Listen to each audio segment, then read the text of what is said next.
Okay, apologies everyone. I had a lot of issues with trying to connect then through Safari, but I've managed to connect and I'm up and running. Okay, so can everyone hear me okay? Just a little quick sound check.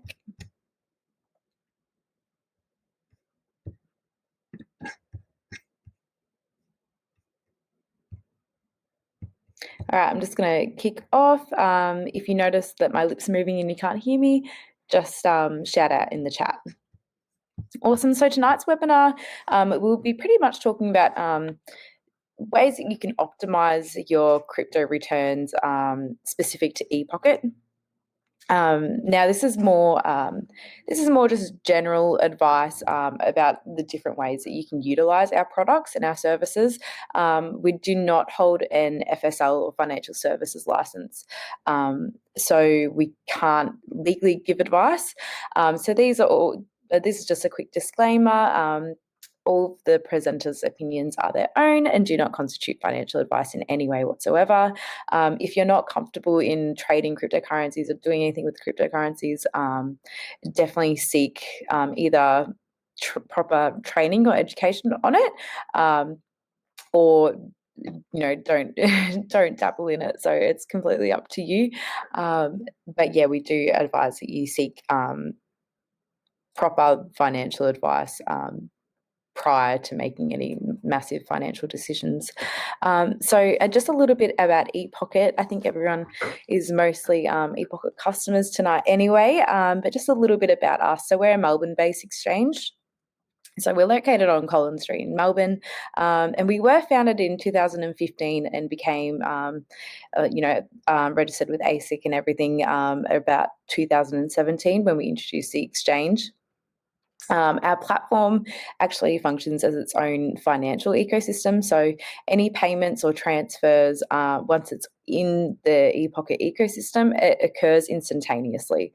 So if you purchase Bitcoin in your Epocket wallet, as soon as you want to sell that, or if you want to withdraw that to another wallet, or another Epocket wallet, then that happens instantly. You don't have to wait for any blockchain congestion or anything to ease up. It's also the same with fiat money, so Australian dollar, Great British pound, New Zealand dollar, whatever your local currency is. It's if you want to transfer money to another Epocket wallet holder in that local currency rather than cryptocurrency, that also occurs instantly, and it all occurs through QR code scanning as well. We also have deep liquidity for our exchange. So instead of relying on our own buyers and sellers, or purely on our own buyers and sellers, we actually have connectivity to 5 different global exchanges. So this means that we have the combined liquidity of all 5 exchanges, and this makes it easier to liquidate your cryptocurrency. So if you want to sell $1,000 of cryptocurrency or $10,000 of cryptocurrency, you can do it straight away, and there's no limits on it. There's no max or min. It's all completely up to you. So first off for tonight, we're going to discuss about why cryptocurrency is so volatile. And the reason for this will sort of explain why people choose to hold and why people choose to trade. So we've got a few different points here, and this doesn't at all summarize every single reason why it is volatile, but these are just some of the main points that we'll be going over. So firstly, the fact that it's purely digital. So this means that it's not backed by anything physical like a currency or a physical commodity. You can't hold a Bitcoin in your hand. It's completely reliant on code. So this means that the price of cryptocurrencies is set entirely by the laws of supply and demand. So these are just like economic sort of laws that if there's more buyers than sellers, it means that the price will go up. But if there's more sellers than buyers, then the price will go down. And that's pretty much, those are pretty much the rules or the forces that control where the market's going to go and whether the price goes up and down.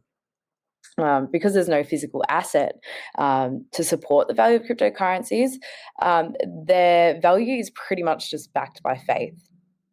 And that sort of brings us to the next point of the media. So because cryptocurrency does have a ton of speculation behind it, the media that is sort of published about it has a massive impact on where the prices go. And this comes back to that backing of faith and of supply and demand, because if someone's posting an article saying that cryptocurrencies or Bitcoin's bad, it's bad for the environment, it's bad. If Elon Musk tweets and says that he's not accepting it for Tesla anymore, then everyone is like, they want to sell, and the price will go down because there's more sellers than buyers. And in saying that, Elon Musk on Twitter does have a massive sort of falls into this category, has a massive influence on it at the moment. It's obviously not the biggest driving factor, but when we look at it, he tweeted that cryptocurrency is probably a good thing, and then he goes on and his company Tesla then starts accepting Bitcoin as a payment solution and invested in it themselves. And we saw Bitcoin jump to an all-time high of around $58,000. But then later in, I think it was about April, it was denounced, and he made a statement that they'd no longer be accepting Bitcoin as a method of payment. And this led the price to drop to 30K, which is sort of where it's still trying to correct itself for now. So people's like the media and what people say, it has a massive influence on, people get FOMO, fear of missing out, and they'll buy in, and then they'll sell out when they think that everyone else will be doing the same thing. Additionally, there is just typical market trends that happen, and these happen across any kind of stock. They have different phases of price cycles. So I think the most popular 4 stages are the accumulation, which is the first. I sort of probably should have put a graph in here, but accumulation is like the first investment sort of stage, and then it will have a markup stage, and then the massive peak will be the distributions phase, and then it will drop, and this will be the markdown phase. And these are all just different parts of, like, when you see that markdown phase, it's usually just a correction of that big distribution jump. So these are the patterns that most traders try to follow, and they develop strategies around these phases and different trends and sort of the nature of each individual cryptocurrency as well. Additionally, another thing that affects the volatility of cryptocurrency is when people are comparing its value to fiat money. So although Bitcoin in particular here has a specific type of value, in that it has some features that are similar to gold in limited supply, it can be used quite frequently as a hedge against inflation. So we saw when the US government started releasing those COVID payments, that a lot of people, we saw a massive uptake of Bitcoin and an increase in the market cap, because people were trying to invest in Bitcoin as a hedge against inflation. So when fiat currencies look like they're going to become inflated and lose their value, then people have been found to start bulk buying in cryptocurrency to try to avoid that, just because of the nature of it. It's not related to government, it's not related to its processes or its regulations. So that's another thing that can affect the volatility. It can really rely on what is happening with fiat money within that particular government as well.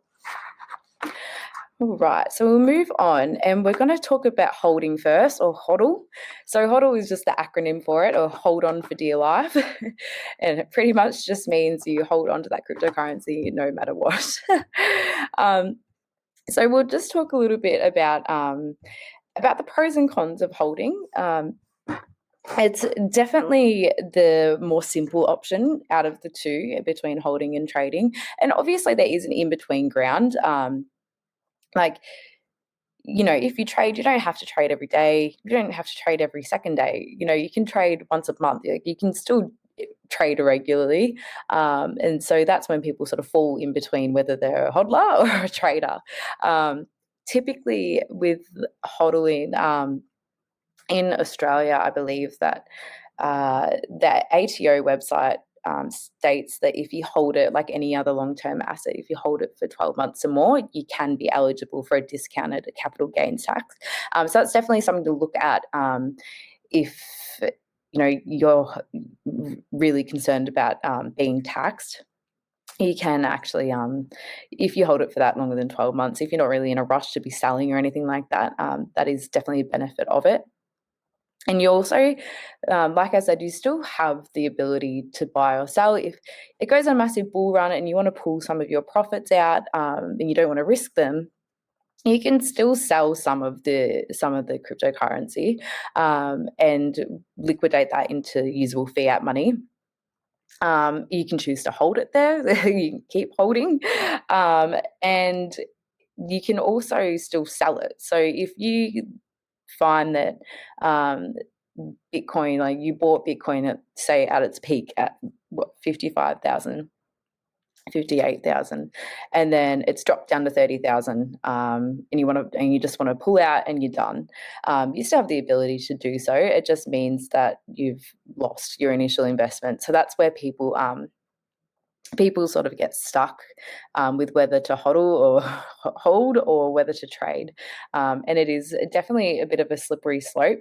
And it's something that just requires a lot of research and a lot of attention on sort of like the latest news and what is sort of happening. It's almost impossible to predict. And, people spend their entire 24 hours a day just trading. So, I think it's something that you need to be really committed to. Another pro of holding is that you can participate in like the crypto marketplace with a minimal effort. So, you can say, oh, I hold Bitcoin, or I have this, I have that, and it's still sitting there earning value. But you don't necessarily have to commit to buying and selling and risking your assets and stuff like that. Starting on the cons, it's pretty common for new investors to enter the market when the prices are high. So I'm talking about when Elon Musk makes a tweet and all of your friends are all of a sudden Bitcoin owners, then you want to jump on Bitcoin, but you haven't been watching what the price has been doing. You're just like, oh, yeah, I'm going to buy it just because everyone else did. Well, this can usually be when the market prices are quite high. So it's definitely suggested to just research before you jump in and just see where the market is at, where it was a day ago, a week ago, a month ago, and then make an informed decision. Don't just hands in the air, just don't care,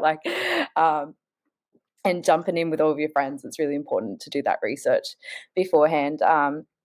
Also, another con of holding is that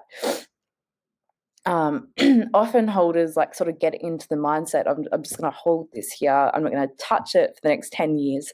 And that's fine. But it is good to have some knowledge about when there is a right time to take your profits, to pull your profits out. And even if it's not the entire amount that you originally put in, even if you want to leave a little bit extra in, it is definitely suggested to do some research on exactly when on that graph to pull it out and pull those gains out. And it's always going to be a risk, because sometimes we can look at that graph and we think that it's at, say, the distribution phase or the markup, mostly the distribution phase, and you can never really know if it's going to stay there, or if it's going to go higher, or if it's going to drop off, which is why people hodl in the first place. But it is a good way to sort of get that extra little bit of value out of it, if you can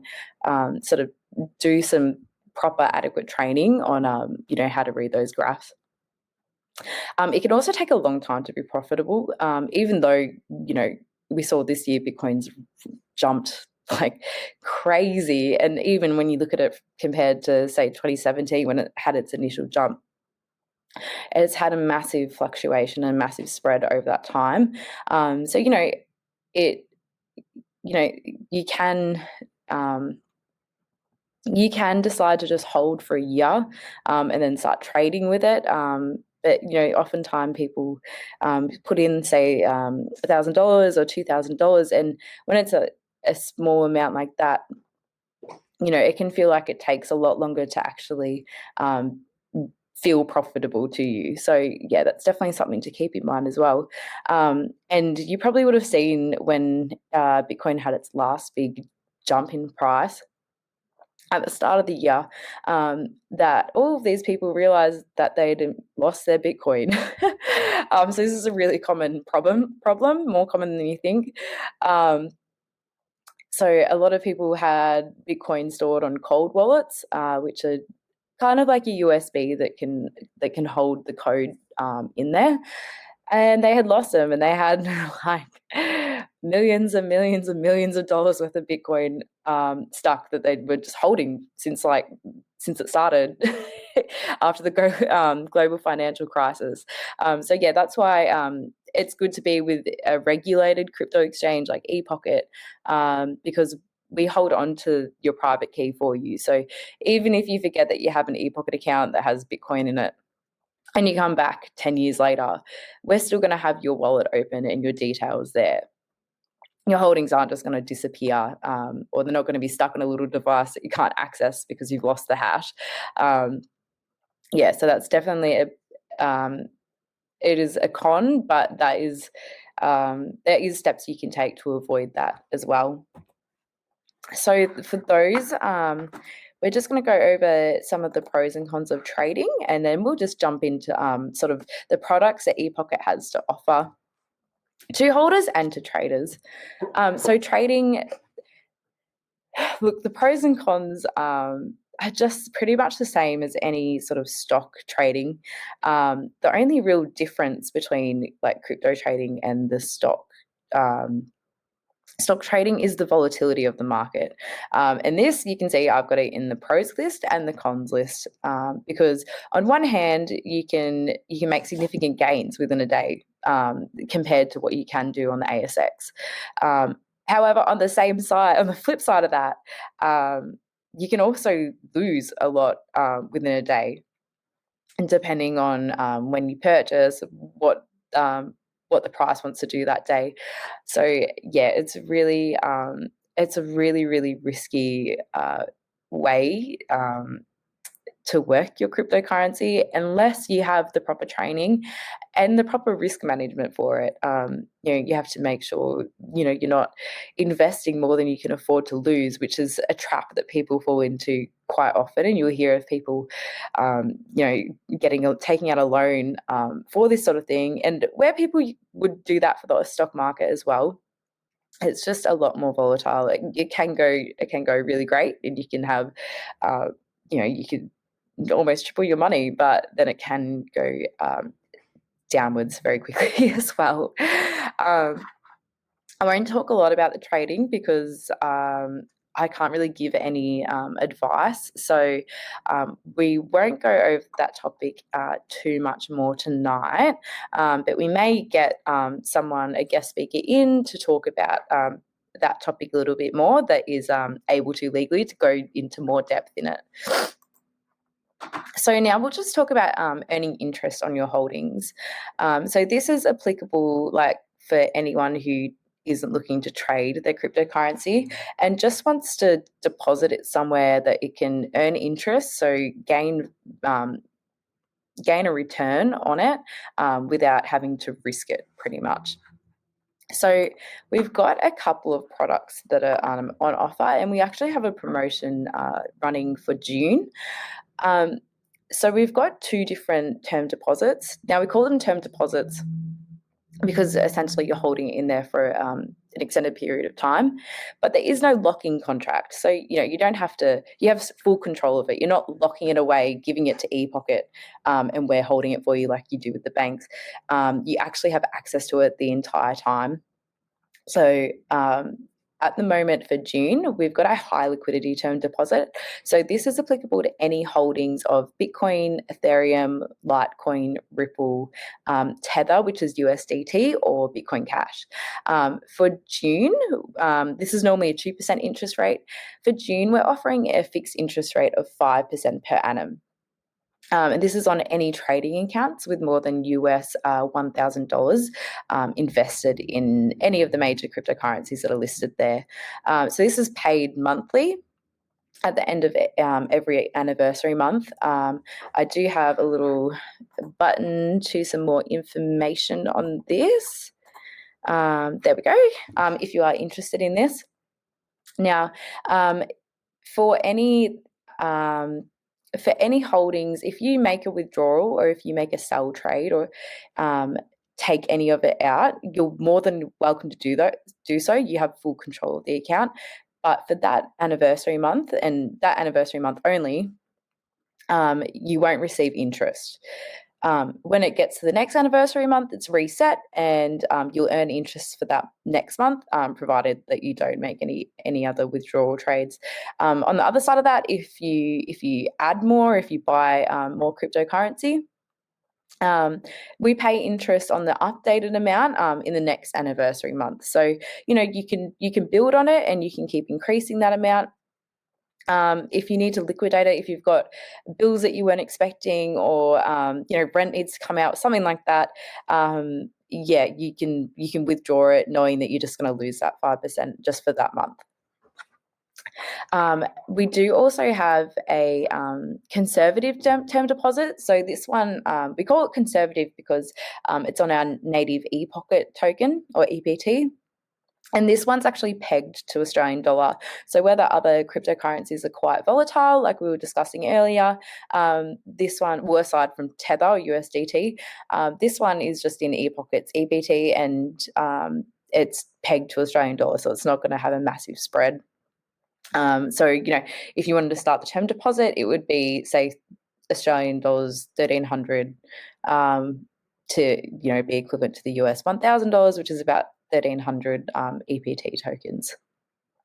We also pay 8% per annum on these trading accounts, rather than the 5%. And once again, this is a fixed interest rate. So even though we're only offering it for June, you'll have this even for the next 10 years if you really want. It's until as long as you have an account with Epocket. For those that are traders, we just have like a little comparison table here for all of the different products, but we also offer free trading.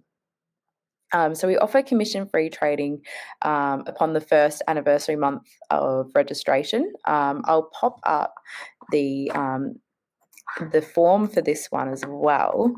So if you'd like to register for commission-free trading, you're welcome to click here. So this is for an entire month. And so this is for any of the cryptocurrencies that are listed on the Epocket platform.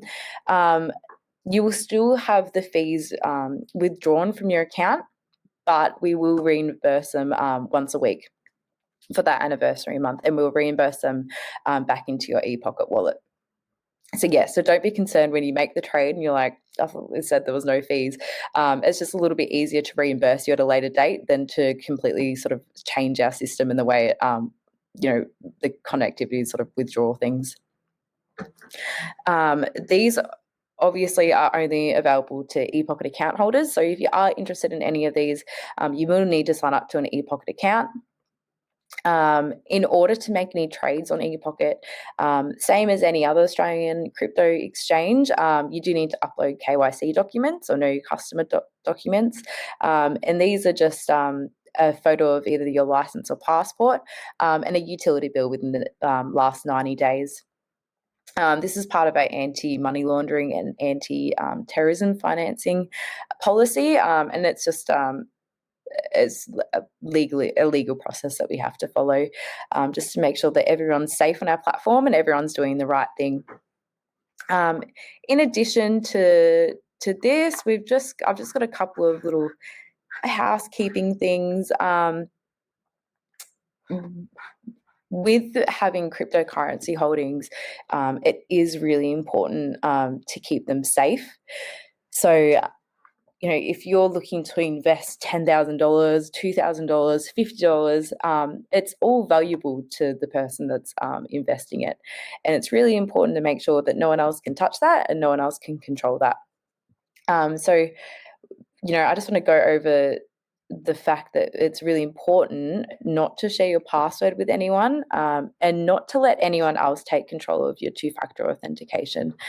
So if there is, someone stating to trade on your behalf, anything like that, and they ask to hold on to your 2FA, you need to keep a hold of that, because if you do make money, and if you do have returns in your account, if you don't have the 2FA, you can't access it. So, you might be making money, that's great, but you don't even know that because you can't see your account in the first place. In the second place, you have no way of getting that money without that person's authority. So it's really important. It's really important with really anything, not just Epocket, to make sure that you have full control of your assets. If you need any education, or if you need any training, or any help at all with the Epocket platform, you can always reach out to us on any of these, on this email that's on the screen, or via mobile. You can also access us through our FAQ article page. I also run weekly tutorials on a Wednesday. I've just put up another link there to create an Epocket account in case there's any new guys in here that are interested in any of those products.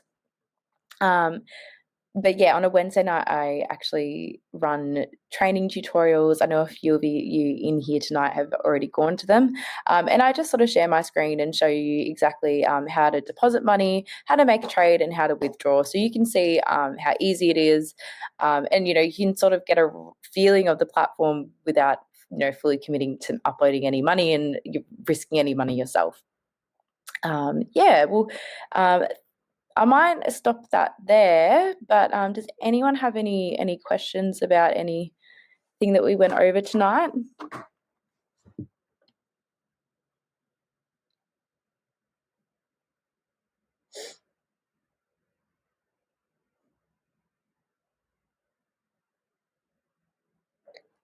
Perfect.